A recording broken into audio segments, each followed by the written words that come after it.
Hey guys, Balefire CrossFit Mobility episode number 4 here at the home. Okay, this is my casa. We're talking about two things today. We're focusing on two mobility pieces. Okay, so the things we saw in the gym this week, we got some back squatting done, we pressed overhead, but we also got back into those strict pull-ups and those strict ring dips that we tested for a few weeks back.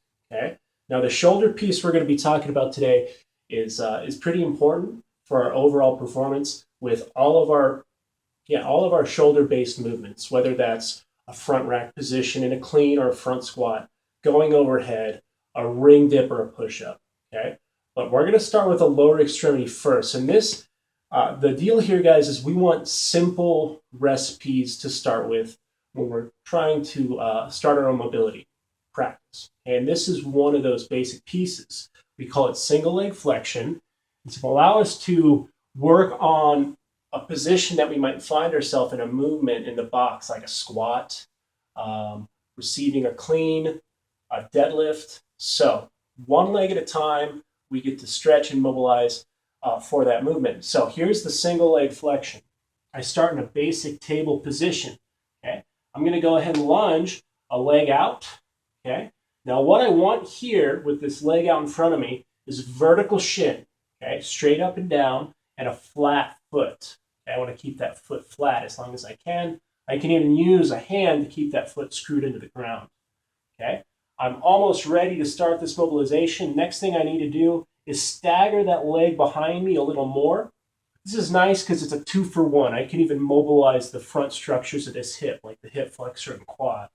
So, first position, I can just scour and find some stiff stuff. Okay, I'm pulling my knee out, I'm sinking my hip low, keeping my butt tight as I do it. I can even work myself away from that leg. Okay, another thing I can do is work myself back, drop down to the elbow, okay, and apply some gentle pressure into the thigh and exaggerate some of the knee out positions we like in squatting or even a little bit in deadlift. Okay, now the last thing I can do to add variety and to tie in new tissue is I can reach the hips back, keeping my midsection tight as I do it. This allows me to tie in a little bit more of the hamstring.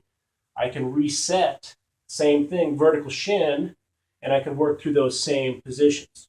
Okay, so what we want there is 2 minutes per leg. Very basic one. You can do that in the airport. You can do it at the house. You can really quickly do it after a run even. Okay, but as we mentioned earlier, one of those basic pieces that we want to get after to start to feed some slack for some of our more important movements for the shoulder, particularly ring dips, push-ups, overhead pressing, overhead squatting, all very important. This piece is going to help us open that up. Okay, and we can mobilize until we're blue in the face on some of the shoulder, the pec, the lat, even some of the rotator cuff, and we might not find the slack that we're looking for to go overhead. And the reason why is we have to get into that upper back, into that thoracic spine to do it. Okay, so I know these are uncomfortable, but if you have an issue going overhead with the ring dip, etc., you need to spend some time getting after this, and you will see the dividends rather quickly. So the target area is first right between the shoulder blade and the spine, this meaty pouch. Okay, I want to work down from the top all the way down to the base of the shoulder blade. And what we want to see here is I'm going to position the ball and lay back, okay, getting some of my weight on it.